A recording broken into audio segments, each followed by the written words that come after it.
కొన్ని స్టోరీస్ చెప్పడానికి వినడానికి చాలా బాగుంటుంది. అందులో ఈ స్టోరీ ఒకటి, నాన్నతో ట్రావెలింగ్.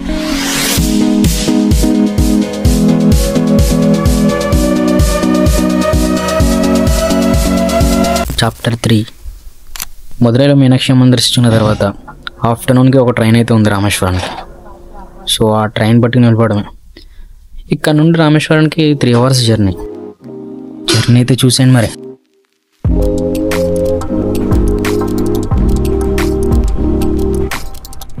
ట్రైన్ అయితే చాలా స్టేషన్స్ లాగింది. రామనాథపురం. ఈ ఊర్లో ఉన్న వాళ్ళందరూ మంచోళ్ళు అనుకుంటా, నాలాగా. అంటే మా ఇంటి పేరు పెట్టుకున్నారు కానీ. ఇంకొంచెం సేపట్లో పంబన్ బ్రిడ్జ్ మీద నుంచి అయితే వెళ్తాం మనం. ఆ పంబన్ బ్రిడ్జ్ మీద జరిగిన ఒక ట్రైన్ యాక్సిడెంట్ గురించి మా నాన్న చెప్పారు. అది 1964 డిసెంబర్ 22న ఒక పెద్ద తుఫాన్ అయితే వచ్చింది రామేశ్వరానికి. ఆ టైంలో ఆ పంబన్ బ్రిడ్జ్ మీద వెళ్తున్న ఒక ట్రైన్ ఈ తుఫాను ఘాటికి గురైంది. ఆ ట్రైన్కున్న 6 బోగీలు సముద్రంలో పడిపోయాయి. సో దానివల్ల చాలామంది చనిపోయారు. ఆ తుఫాన్ వల్ల ఎంతైతే నష్టపోయిందో అంతే కష్టంగా డెవలప్ అయింది. ఈరోజు one of the most tourism place in India. This is Rameswaram.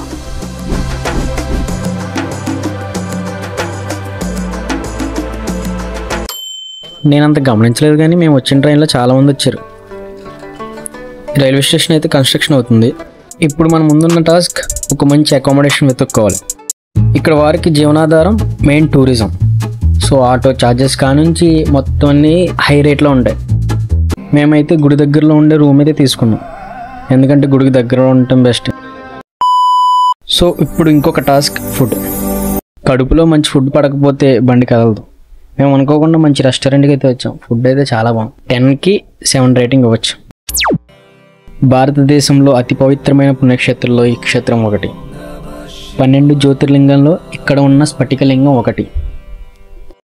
So స్ఫటికలింగ దర్శనం అయితే ఉదయం 6 నుండి మొదలవుతుంది. ఆ ఆర్కిటెక్చర్ చూడండి, అబ్బబ్బా భలే ఉంది. చాలా పెద్ద కారిడార్ అన్నమాట ఇది.